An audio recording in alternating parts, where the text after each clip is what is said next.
কাঁচা কলার ভর্তা কম বেশি আমাদের সবারই পছন্দ। আর যদি ভর্তাটা ইলিশ মাছ দিয়ে করা হয় তাহলে তো আর কোনো কথাই নেই। আমি সাধারণত কড়া সাইজের কলাগুলো দিয়েই ভর্তা বানাই। কাঁচা কলারও কিন্তু অঞ্চলভেদে বিভিন্ন নাম আছে, তবে আমরা এটাকে আনাজি কলাই বলে থাকি। যাই হোক, আমার মাছ ভাজা হয়ে গিয়েছে। এখন দিয়ে দিব আমি কাঁচামরিচ, 2-3 টুকরা রসুন। এগুলো হালকা ভেজে নিয়ে দিয়ে দিব 1 কাপ পরিমাণ পেঁয়াজ। আর কাঁচা কলাগুলোকে হলুদ লবণ দিয়ে আগে আমি সিদ্ধ করে রেখে দিয়েছি। পেঁয়াজ মরিচ ভালো করে ভাজা হয়ে গেলে এখন মাছের বড় বড় কাঁটাগুলো আমি বেছে বেছে ফেলে দিব।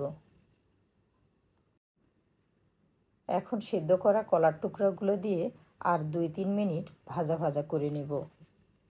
কলা ভর্তাটা আসলে এক একজন এক একভাবে বানায়, যার যার রুচি ও পছন্দ অনুযায়ী বানায়। তবে ছালসহ ভর্তাটাই কিন্তু বেশি মজা লাগে। মাঝে মধ্যে বাজার থেকে কিনে আনলে তখন কিন্তু আমি ছালসহই ভর্তা করি।